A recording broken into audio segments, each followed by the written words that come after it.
사무엘상 22장 1절에서 23절까지 교독하겠습니다. 그러므로 다윗이 그곳을 떠나 아둘람 굴로 도망하매 그의 형제와 아버지의 온 집이 듣고 그리로 내려가서 그에게 이르렀고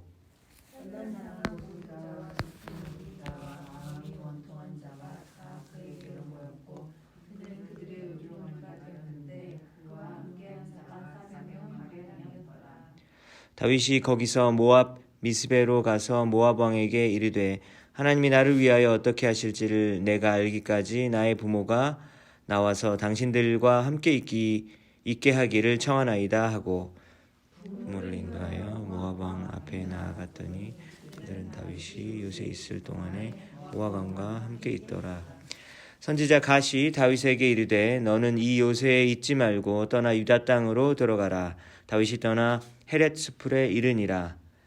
사울이 다윗과 사람들이 나타났다 함을 들으니라.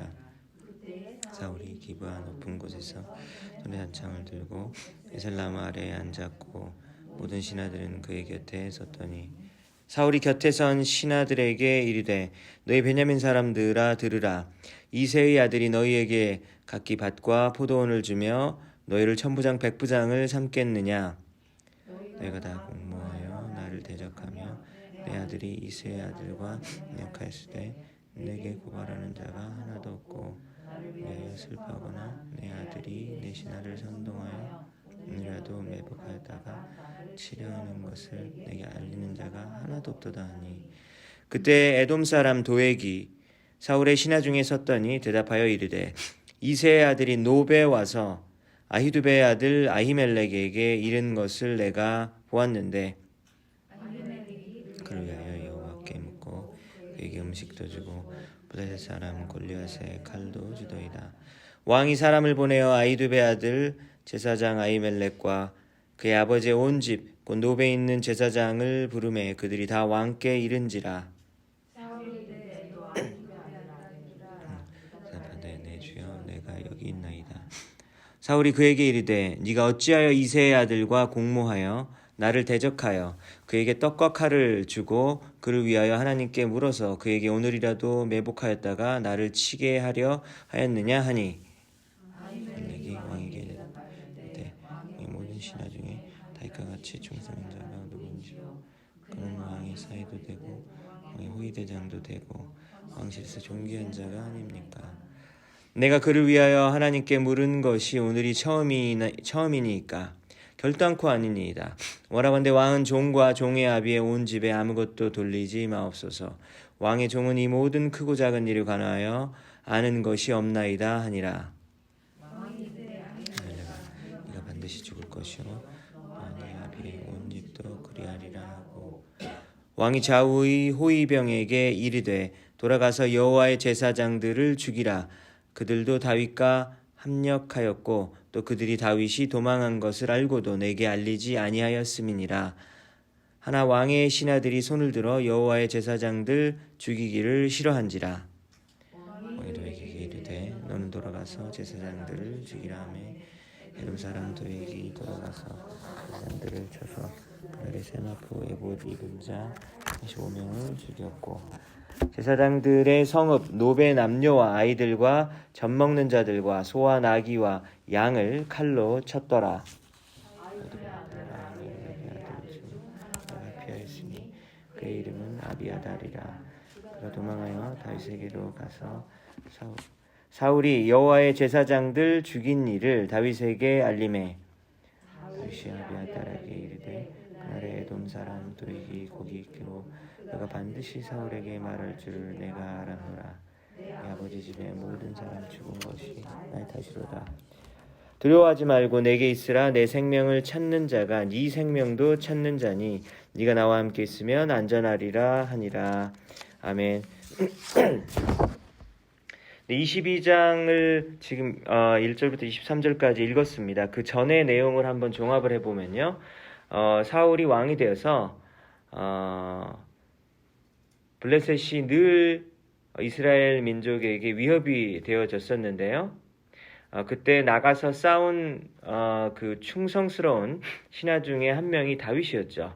근데 다윗이 나갈 때마다 승리를 하고 그리고 큰 공을 세웠습니다. 그런데 그 모습을 보고 사람들이 사울은 뭐 천천히요, 그리고 다윗은 만만이다, 이렇게 하면서 비교하는 그런 말들을 외치는 일이 있었는데요. 그 일을 계기로 해서 완전히 달라졌습니다. 사울의 태도와 그리고 마음의 씀씀이, 이런 모든 것들이 완전히 달라졌고요.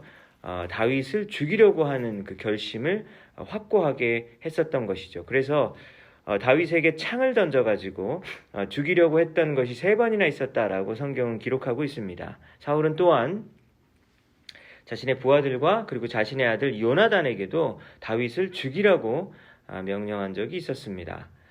그래서 계속해서 쫓겨서 살아가는 이 다윗의 인생이 결코 쉽지 않은데요. 도망가는 그런 다윗의 삶 속에서 이제 위험이 다가오는 한 가지 예 중에서 가드 왕 아기스라는 그런 왕이 있었는데요. 그 왕 앞에서 살아남기 위해서 다윗이 미친 척을 했었죠. 저는 정말 정신을 잃은 사람입니다, 이렇게 하는 것을 보여주기 위해서 침을 막 이렇게 흘리면서 완전히 미친 사람인 것처럼 연기도 하는 일이 있었다라고 하는 것이죠. 그러니까 이런 일들이 기록된 것을 보면서 다윗이 도망다니었던 그런 신세가 얼마나 참 절박한 상황이었는지, 그리고 다윗이 얼마나 이렇게 벼랑 끝까지 몰렸었는지를 그런 잘 보여주는 어떤 그런 사건이라는 것을 알 수 있습니다. 사울은 멈추지 않아요.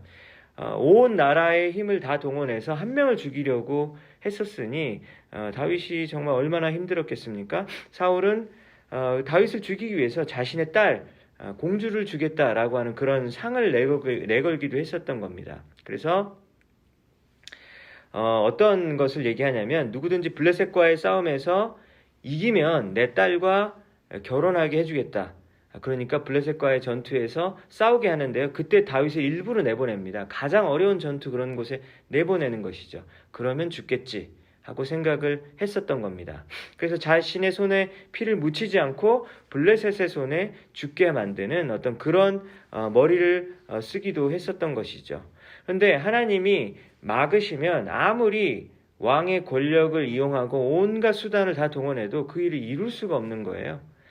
그래서 전쟁터에서 매번 다윗의 생명을 하나님께서 보호하여 주셨고 구해주셨죠. 그렇다면 실제적으로 그런 것이 어떤 것이냐 생각을 여러분들이 해보시면, 하나님이 전쟁터에서 어떻게 보호를 해주셨겠는가. 상대방의 무기가 다윗의 몸을 향해서 뭐 수백 번, 수천 번 휘두르지 않았겠습니까? 칼도 휘두르고 창도 휘두르고 화살도 쏘고 그랬을 것입니다. 근데 그 모든 그 무기들이 수도 없이 다윗의 몸에 근처를 이렇게 스쳐 지나가는 것이죠. 근데 단 한 번이라도 만약에 다윗의 심장이나 뭐 목이나 머리 이런 부분을 만약에 휘둘렀다면, 만약에 뚫어버렸다면 다윗은 그 자리에서 죽게 되는 것이죠. 그런데 하나님께서는 정말로 그 수많은 전투에서 수많은 사람들이 무기를 들고 달려들어도 죽일 수가 없었던 것이죠. 하나님께서 지켜주셨다라는 이야기는 실질적으로 그런 일이었었다라고 하는 겁니다. 하나님이 다윗과 함께 하시는 것을 사울도 볼 수가 있어요. 다윗만 아는 것이 아닙니다. 다윗의 인생 가운데 하나님이 함께한다라는 것을 사울 왕도 볼 수 있었다라고 하는 것이죠. 그래서 사울 왕이 다윗에게 대적하는 것은요, 그냥 한 개인에게 대적하는 것이 아니라 다윗과 함께하는 하나님에게도 대적하는 일이었었습니다. 오늘 읽었었던 22장 1절을 보니까 이렇게 어려운 환난을 겪고 있는 다윗에게 사람들이 몰려들게 되는데요. 어디로 갔었냐면 아둘람 굴이라고 하는 곳에 이렇게 피신을 하고 있었는데요. 그 다윗의 주위에 환난당한 자와 그리고 빚진 자들과 그리고 마음이 원통한 자들이 400여 명 정도가 모였다고 하죠. 여러분, 그러면 이런 사람들은 어떤 사람들입니까? 환난당한 사람, 어려움을 당한 자, 그러니까 인생에서 실패를 맛본 자들이라고 할 수 있겠죠. 그리고 빚진 자들은 이제 경제적으로 어려운 사람들입니다. 돈이 없어서 빚쟁이들한테 쫓겨다니다가 결국은 다윗에게 도망가는 거죠. 그리고 억울한 일을 당하니까 마음이 막 원통하죠. 이런 사람들이 다 다윗을 찾아왔습니다. 그리고 다윗은 그들을 내치지 않고 받아주었죠. 왜냐면 이미 자기 자신의 인생이 너무 힘들잖아요. 그러면은 야, 지금 내 인생도 힘들어 그러면서 내칠 수 있는데 다 받아주었다 라고 하는 것이죠. 왜 어떻게 그렇게 할 수 있었을까라고 생각을 해보면 다윗 자신도 환난을 당했고 그리고 지금 쫓겨다니고 있잖아요. 쫓겨다니고 있고 그리고 본인 스스로도 마음이 억울하고 원통하기 때문에 그 사람들의 마음을 심정을 이해할 수 있고 또 그들이 오죽했으면 여기까지 왔을까라고 하면서 내가 만약에 내치면 그 사람들은 정말 갈 곳이 없다라는 걸 알기 때문에 받아줄 수 있었던 것이죠. 3절을 보니까 이제 다윗의 형들과 부모님들도 다윗에게 왔다라는 이야기가 나와 있어요. 그런데 여러분 그 전 이야기를 살펴보면 다윗이 가족 안에서 무시를 많이 당했었잖아요. 그렇지 않습니까? 아무도 다윗은 막내라고 쳐주지도 않고 일만 시키고 이랬단 말이죠. 그런데 그랬던 부모와 형제들이 결국은 지금 다윗에게 와 있는 모습을 보게 되고요. 다윗은 이 부모님의 안전을 위해서 모압 왕에게 부탁을 합니다. 우리 부모님 좀 맡아달라고. 그래서 지금 다윗이 왕에게 쫓기는 삶을 살고 있는데 다윗만 그런 것이 아니라 사실 또 다윗의 가족들도 모두 고달픈 인생이 되었고 모두 다 이렇게 쫓기는 인생이 되었다라고 하는 것도 볼 수 있습니다. 5절을 보니까 선지자 갓이 요새에 이렇게 숨어 있지 말고 이제 유다로 돌아가라고 선지자가 이야기합니다.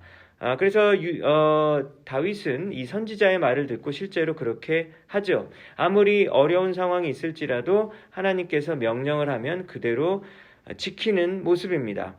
사울은 다윗이 등장했다는 이야기를 듣고 막 이제 불평을 하고 다윗에 대해서 험담을 하는 이야기가 나옵니다. 6절을 보니까요. 결국은 사울이 하는 말이 뭐냐면 내 편은 아무도 없어 이런 얘기예요. 왜 내 편을 안 들어주는 거야? 심지어 내 아들 요나단과 다윗이 저렇게 편을 먹고 저러고 있는데 아무도 나한테 고발하고 보고를 해주는 사람이 없다. 그렇게 하다가 내 아들 요나단이 이렇게 구테타를 일으켜가지고 반란을 일으켜서 나에게 대적하면 어떻게 할 건데? 라고 이런 이야기를 하소연을 하고 있는 거죠. 이때 에돔 사람 도액이 사울에게 보고합니다. 그러니까 도액은 사울에게 이렇게 잘 보이려고 하는 사람이죠. 9절을 보니까 이런 얘기를 합니다. 제가 봤습니다. 다윗이 놉이라는 지역에 가서 제사장 아히멜렉은 제사장이에요. 제사장 아히멜렉에게 가는 거 제가 봤습니다. 그때 아히멜렉이 그 성막 안에 있는 그 진설병을 놓는 그 테이블이 있잖아요. 성막 안에. 근데 그 음식을 그 떡을 너무너무 배고파하고 힘들어하는 다윗에게 줬다고 하는 것이요. 좋습니다. 그리고 뭐 무기 같은 거 없냐 그러니까 저는 골리앗의 칼밖에 없습니다. 그러니까 골리앗이 가지고 있었던 그 큰 칼을 다윗에게 주었다라고 했는데 근데 그거를 목격했다고 보고를 하죠. 그래서 사울은 이제 그 얘기를 딱 듣고 어떻게 합니까? 아히멜렉 제사장과 그리고 그 같이 일하는 제사장들 85명을 전부 다 오라고 얘기를 불렀어요. 13절을 보니까 사울이 아히멜렉에게 이제 막 추궁합니다. 너는 왜 다윗에게 떡이랑 칼을 주고 그렇게 했느냐? 오늘이라도 다윗이 매복했다가 나를 치면 어떠려고 그렇게 도와줬어? 라고 물어봅니다. 추궁하는 거죠. 그러니까 14절에 아히멜렉이 사울에게 이렇게 대답을 해요.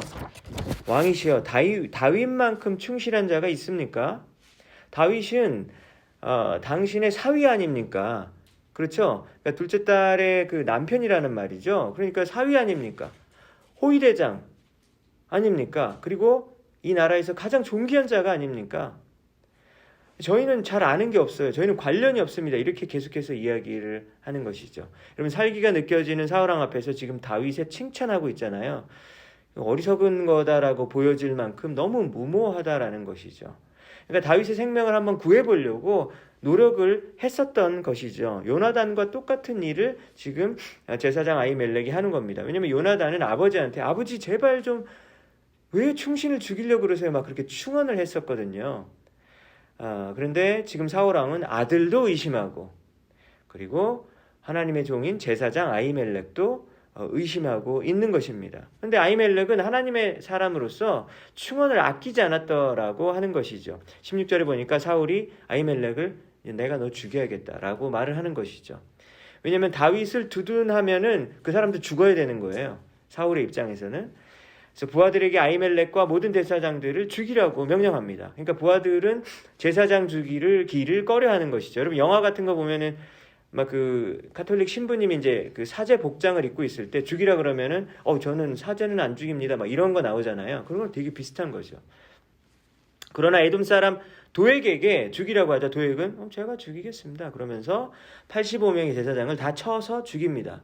그 자리에서 왕자리에 불러서 85명 싸그리 다 죽였으니까 여러분 완전히 정말 사륙의 현장이 되어지는 것이죠. 그리고 그곳 출신인 부녀자와 젖 먹는 아이들 그리고 가축까지 다 죽였다. 완전히 지금 미쳐서 이 사람 죽이고 뭐 이런 거를 전혀 두려워하지 않는 어떤 사울이 지금 이런 상황까지 오게 됐다라는 것을 우리는 볼 수 있죠. 그래서 여러분 이런 피바람이 부는 살인의 현장에서 제사장 아히멜렉의 아들 한 명이 간신히 피신해가지고 거기서 살아남았어요.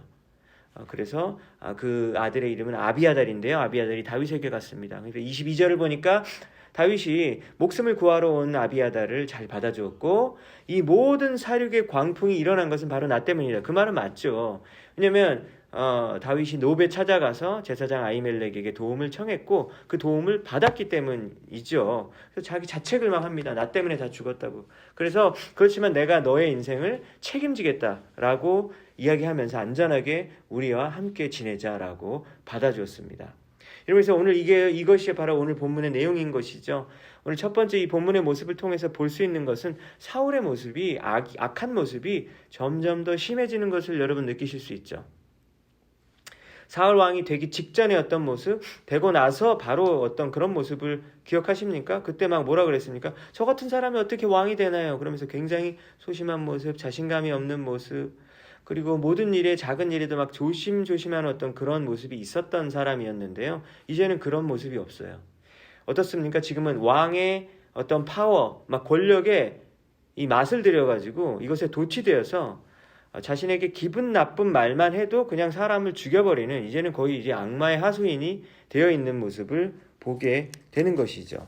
그래서 사울이 가는 곳마다 하는 일이 뭡니까? 너 내 편이야 아니야? 이것만 확인하고 있어요. 뭐 갈 때마다 하는 일이 너는 내 편이야 아니면 다윗 편이야? 이 얘기를 계속하고 있는 것이죠. 그래서 사울의 인생 한가운데는 다윗밖에 없는 거예요. 다윗을 어떻게 생각하는지 사람들이 그것은만 계속해서 집요하게 물어보고 있습니다. 그러면서 아까 8절에도 보았듯이 내 편이 없는 것에 대해서 굉장히 서운해하잖아요. 심지어 내 아들마저도 다윗이랑 이렇게 편을 먹고 반란을 일으킬 수 있겠는데 왜 니네들은 나한테 아무도 이런 보고를 잘 하지 않느냐라고 막 분노하고 있는 것이죠. 여러분 이 말은 어떤 말입니까? 사울이 나를 좀 제발 진심으로 좀 위해달라. 나를 진심으로 사랑해달라 이런 말이에요. 여러분 근데 다른 사람들에게 진정한 사랑을 받기 위해서는 우리 인간들은 다 사실 조건적인 사랑을 하는 사람들이잖아요. 우리는 하나님이 아니잖아요. 그래서 내가 먼저 주고 내가 먼저 베풀고 그리고 다른 사람을 진정으로 위해줄 때 내가 먼저 위해줄 때 그 사람들의 마음을 얻을 수 있잖아요. 근데 지금 사울의 모습을 보세요.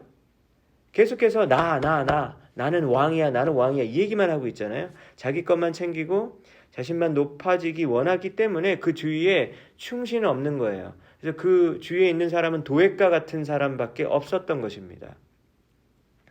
여러분 그래서 자기만 생각하고 자기만 높아지길 원하는 사람은요. 자기 손해는 안 볼 수 있겠죠. 그렇지만 주위에 그 사람을 위해서 희생하고 진정으로 위해주는 사람은 없어요. 그래서 오늘 이 모습을 우리는 보게 됩니다. 하나님의 인정이 아니라 사람들의 박수갈채와 사람들의 칭찬에 목말라 하는 사람들의 결말은 항상 똑같아요. 사울 왕처럼 항상 똑같아요. 그러니까 사울은 허무한 것이죠. 마음이 늘 비어 있어요. 왜냐하면 사람들에게 사랑을 받지 못하는 걸 본인도 느끼니까 늘 허무하고 외롭고 그렇습니다. 그래서 그것을 채우기 위해서 더욱더 자신의 권력을 이용해서 나를 사랑해줘 이 말을 하고 있잖아요. 그래서 그 인생 결국은 파멸로 갈 수밖에 없는 것이죠. 이것이 바로 사울의 결말이었고 사람들의 인정을 더욱더 갈망하는 사람들의 모습은 똑같다라고 하는 것을 우리는 보게 되는 겁니다. 그래서 우리가 잘 알고 있는 연예인들이나 뭐 대중들에게 이렇게 소위 말해서 인기를 먹고 사는 어떤 그런 직업이라고 하는 사람들이 있겠죠. 그런 사람들이 인기가 굉장히 많다가 어떤 문제가 하나 생기고 아니면 어떤 스캔들 하나가 이렇게 생기게 되면 바로 어저께까지 그렇게 인기가 많고 명성이 있었던 사람이 어떻게 됩니까? 모든 대중의 적이 돼버리잖아요. 하루아침에. 근데 사실 그런 일을 겪으면 너무 사실 힘들 것 같긴 해요. 왜냐면 어저께까지 모든 사람들이 그렇게 사랑하다가 그 뉴스 하나 때문에 확 다 돌아버리는 모습을 보면 얼마나 무섭겠어요. 그리고 얼마나 야속하지 않겠습니까? 아, 결국 너희들의 사랑은 이것밖에 안 되는 것이었니? 라는 생각이 들면서 환멸감을 느끼겠죠. 그래서 우리가 그런 사람들을 참 뉴스를 듣고 막 극단적인 일까지 저지르는 걸 보면 참 안타깝기도 하죠. 아, 저 직업은 저런 면에서 되게 힘들기도 하겠구나라는 안쓰러운 마음도 들지만 여러분 그렇지만 그런 문제를 근본적으로 해결하기 위해서는 어떻게 해야 할까요? 사람들의 인정과 환호에서 자신의 매일매일 살아가는 힘을 얻으려고 하는 그 마음을 끊어내는 것이 사실은 자기가 살아갈 수 있는 진정한 그런 원동력이 되겠죠. 꼭 그런 직업이 아니더라도 우리 모두는요, 사람들의 인정과 칭찬에 목말라 있잖아요. 근데 여러분, 그것을 신앙 안에서 해결하지 않으면 우리는 사울과 같은 그런 괴로운 인생을 살 수밖에 없습니다. 너무 괴롭고 힘든 거예요. 그렇지만 인기는 언젠가 식을 수밖에 없지 않겠습니까? 왜냐하면 인기라는 거는 그 사람이 나에 대해서 주목해주고 관심 가져주고 어떤 그런 건데요. 그건 사라질 수밖에 없잖아요. 왜 그렇죠? 왜냐면 그렇게 나한테 관심 주고 사랑해주는 그 사람도 자기 인생 살기도 사실 버겁잖아요. 너무 힘들거든요. 그렇기 때문에 다른 사람에게 의미 있는 관심을 계속해서 지속적으로 주는 거는 그 사람도 불가능한 일이에요. 그래서 줄 수 없다라는 것을 우리가 또 생각해야겠습니다. 또 두 번째로 왜 그러냐면 사람들이 나를 지지한다면 왜 저 사람이 나를 지지할까에 대해서 한번 조금 더 생각을 해보는 것도 좋을 것 같아요. 왜 그럴까요? 왜 그 사람이 나를 지지하고 내 편을 들고 나를 이렇게 이렇게 띄워주고 그런 일을 왜 하는 걸까요? 많은 경우에 여러분, 내가 그들의 요구나 필요를 채워줬기 때문 아니겠습니까? 그리고 그들의 의견을 내가 잘 표현해 주었기 때문이기도 합니다. 즉, 그들이 간지러운 부분을 내가 긁어주었기 때문에 그럴 수 있는 것이죠. 그렇다면은 그런 필요가 끝나거나 그리고 그 사람이 그런 욕구가 채워지면 나를 향했던 그런 지지와 인기도 사라질 수밖에 없잖아요. 그렇죠? 그리고 내가 그동안 잘 채워줬는데 나보다 사실 더 잘 채워줄 수 있는 사람은 세상에 널렸거든요. 굉장히 많거든요. 그래서 그런 사람이 그들에게 등장을 하게 되면 나에게 향했던 지지는 당장 다른 사람에게 향할 수밖에 없지 않겠습니까? 그런데 그런 것이 바로 인기라는 것인데 사울이 그 허망한 것에 자기 인생을 지금 걸고 있어요. 왜냐면 매일매일 다윗은 어떤 것이 그 묵상만 하고 살아가고 있다라고 하는 겁니다. 그래서 결국은 이렇게 파멸의 길로 가고 있고 오늘 모습 보세요. 얼마나 악합니까? 그 엄청나게 많은 사람들을 다 죽여버리는 이런 모습을 보십시오. 이게 변화하는 모습을 봐야 된다라고 하는 것이죠. 사람이 이렇게 변화될 수 있구나. 그래서 우리는 어른들이 보통 그렇잖아요. 사람은 안 변해 막 이러잖아요. 근데 오늘 모습을 보니까 변하잖아요. 어떻게 변합니까? 악해지는 모습이 굉장히 악해지는 모습으로 변해지는 것을 우리는 볼 수 있습니다. 여러분, 사울이 태어날 때부터 절대로 그러지 않았어요. 악을 배우고 습득하고 그리고 악이 자랄 수 있도록 자기 스스로 어떤 그런 양분을 먹여주었기 때문에 자기 스스로가 그렇게 변했다라고 하는 것을 우리는 기억해야겠습니다. 죄에게 계속해서 물을 줄 때 죄의 나무가 자랄 수밖에 없고요. 우리가 하나님의 선과 하나님의 의로운 것에 물을 주면은 우리 인생에서 물을 주면은 그 의의 나무와 거룩의 나무가 자란다라는 사실 우리가 기억했으면 좋겠습니다. 우리가 두 번째로 생각할 것은요. 질투와 시기심에 대한 문제인 거예요. 저는 질투 같은 거 안 해요 라고 하시는 분이 있으실지 모르겠는데 그래도 있으실걸요? 질투와 시기심은 우리 모든 사람이 아마 가지고 있는 문제일 것 같습니다. 사울은 이렇게 두 그룹으로 나누죠. 넌 내 편이야, 너는 제 편이야. 이러면서 두 그룹으로 나누게 됩니다. 지금 여러분 사울이 삶을 하루하루 살아가는 그 힘은요. 다윗을 향한 질투와 시기심 때문에 이렇게 하루하루를 살아가고 있어요. 그 일은 바로 사람들이 천천히요 만만히요 그 함성을 질렀던 백성들의 평가를 듣고 나서부터 그때부터 이렇게 변했다라고 하는 것을 성경은 말하고 있습니다. 그러니까 이것은 본인에게 있는 열등감의 문제이기도 하고요. 비교의식에 대한 문제이기도 하고 하나님 앞에서 정체성을 찾지 못하고 자기의 자존감이 제대로 온전하게 건강하게 서지 못했다라고 하는 것을 보여주고 있습니다. 그런데 이것을 잘못된 방법으로 해결하는 것 중에 하나가 바로 자기의 힘이 얼마나 센지를 사람들 앞에서 증명하는 방법으로 사울은 그렇게 해결하려고 하고 있죠. 폭군이 되면은 내가 이거를 해결할 수 있을지도 몰라. 그런데 사람들은요, 사울을 두려워했죠. 두려워하고 무서워했죠. 사랑하지 않았습니다. 그래서 자기가 자꾸 그런 길로 나가니까 사람들은 사울 앞에서 막 덜덜덜 떨기만 하는 겁니다. 그러니까 가는 곳마다 사람들이 나를 굉장히 무서워해서 기분이 좋기도 하죠. 왜냐하면 내 맘대로 할 수 있으니까. 그렇지만 나를 이 사람들이 진심으로 사랑하지 않는다라는 것을 느낄 수 있었던 것이죠. 여러분, 정말 무서운 사람들 있죠. 무서운 사람 주위에는 아부하는 사람들, 아니면 칭찬을 하는 사람들만 있을 수밖에 없죠. 그 사람에게는 건설적인 충고를 하거나 진심의 조언을 해줄 수가 없어요. 그러니까 그 사람은 점점 어떻게 되죠? 점점 더 고립이 되고, 그리고 내가 옳은가 보다 생각하면서 이렇게 편협한 시각을 가질 수밖에 없잖아요. 그래서 뭐 푸틴의 주위에 있는 사람들이 늘 아부만 하니까, 왜냐하면 자기 주위에서 싫은 사람들을 이미 감옥으로 보내고 죽여버렸고 그 나라를 탈출했잖아요. 그러니까 그 주위에는 지금 전쟁 성과가 너무 좋은 것 같아요. 당신이 위대한 역사적인 지도자와 동급입니다. 이렇게만 말을 하는 것이죠. 그러니까 계속해서 잘못된 길로 가지 않습니까?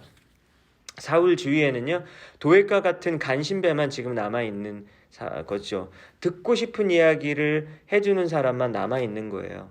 그렇지만 여러분, 사무엘서를 보면요, 다윗은 어떤 사람이냐면 다윗에게 막 저주하는 사람 나오거든요. 막 다윗을 너는 진짜 막 저주를 해요. 근데 그 사람을 다윗이 뭐라 그러니까 옆에 있는 신하가 죽여버리자고 얘기를 하는데도 다윗은 냅두라고. 저 사람을 통해서 하나님의 음성이 나한테 들리는 것일 수도 있겠다고 이렇게 얘기해요. 정말 대단하죠? 자신에게 싫은 소리를 하는 사람도 그냥 뒀어요. 그리고 살려주라고 오히려 변호를 해주고 옹호해 줬습니다. 여러분, 그 점이 정말 대단한 사람인 거예요. 싫은 소리 듣고 싶어 하는 사람은 근데 아무도 없지 않습니까? 저도 싫어요. 저도 이런 설교를 하지만 저도 정말 듣기 싫거든요. 그렇지만 우리는 의도적으로 그렇게 살아야 한다라고 하는 것을 하나님께서 말씀하고 계십니다. 그래서 다른 사람의 권면을 그리고 충성스러운 조언을 우리는 들을 수 있는 사람이 되어야 된다는 것이죠. 여러분 주위에 그런 사람 있으십니까? 있는지 없는지 한번 생각해 보세요. 여러분 가족들이 여러분들에게 쓴소리 할 수 있는지, 여러분 주위에 친구 중에 그런 사람이 있는지, 우리 교인들 중에서 여러분들에게 조심스럽게 말을 할 때 감지하고 사실 이 말을 하려고 하는 거구나라는 걸 사실 느껴야 되거든요. 왜냐면 보통은 이제 화를 낼까봐, 아니면 좀 내가 괜히 이 사람의 마음을 상하게 할까봐 되게 약하게 얘기하잖아요. 주위 사람들이 예의 있게. 하지만 그것으로부터 잠깐 이 사람이 이 말 하려는 건가, 이걸 감지할 때 사실 그것은 굉장히 복된 것이겠죠. 하나님의 사람은요, 자신의 자신감과 정체성이 하나님으로부터 오는 것을 알기 때문에 자신이 있어요. 그리고 여유가 있거든요. 그러니까 자신을 향해서 따끔한 소리와 책망을 누가 해도 그걸 받을 수 있는 여유가 있죠. 여러분, 근데 그 여유가 없는 사람들은 발끈하고 화를 냅니다. 네가 나한테 이런 소리 하면서 발끈해서 화를 내고, 그런 사람은 갑자기 확 돌아서고 멀리 해버리는 거죠. 그러니까 딴 사람은 그 이후부터 그 사람에게 절대로 이런 소리 하지 말아야겠다, 내가 입을 닫아야겠다 말을 하게 되는 거고, 나는 결국 잘못된 길로 들어설 수밖에 없다라고 하는 것이죠.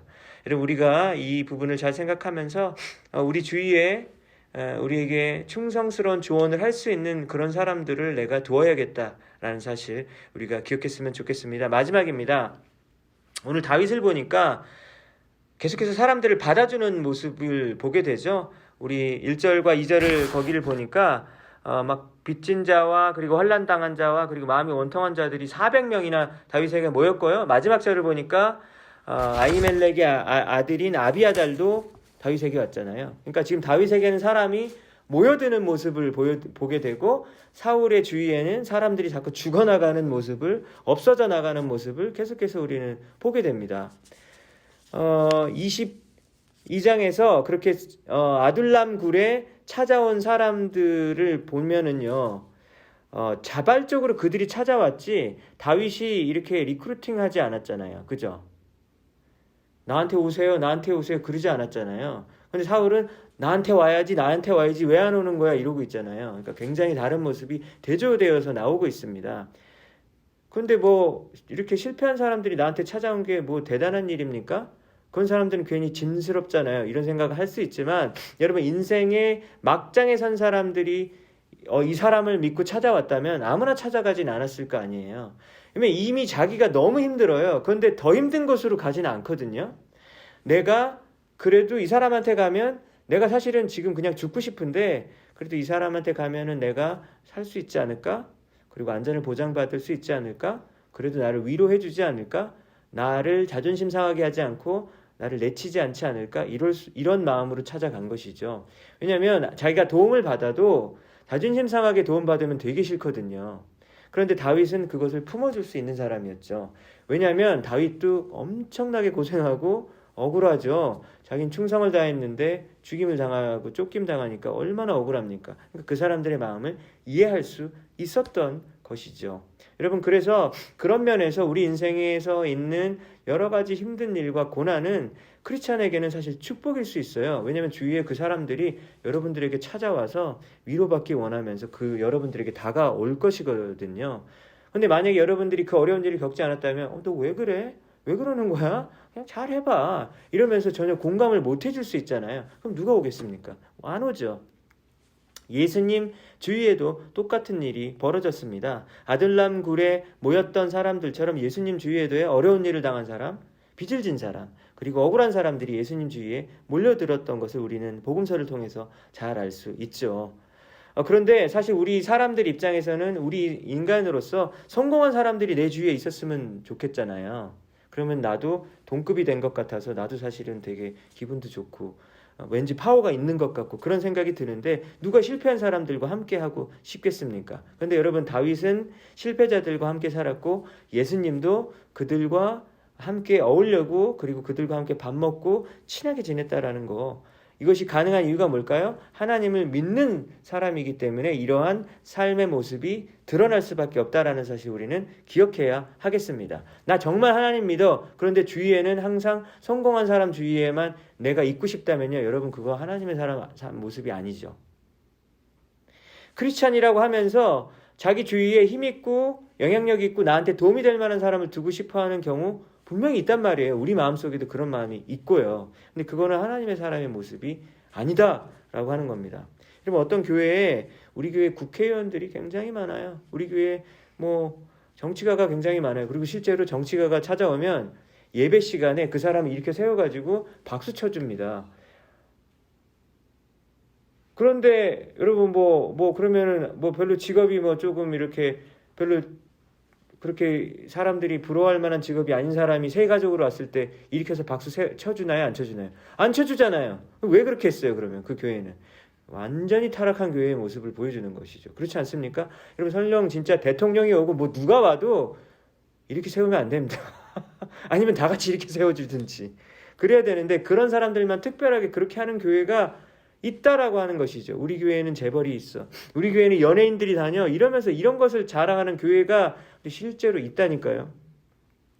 교회의 기본을 잃어버린 모습이고 교회의 파워를 잃어버린 모습 아니겠습니까? 여러분, 우리가 다윗처럼 어려운 사람 주위에 머물고 그리고 우리가 아들람 굴에 있는 다윗처럼 그렇게 사람들을 품어줄 수 있는 우리 자신이 되었으면 좋겠고 우리 교회가 되었으면 좋겠습니다. 우리 다 같이 오늘 말씀을 생각하시면서 여러분들의 개인적으로 하나님께서 주신 말씀으로 알고 여러분 이 시간에 다 같이 기도하실 때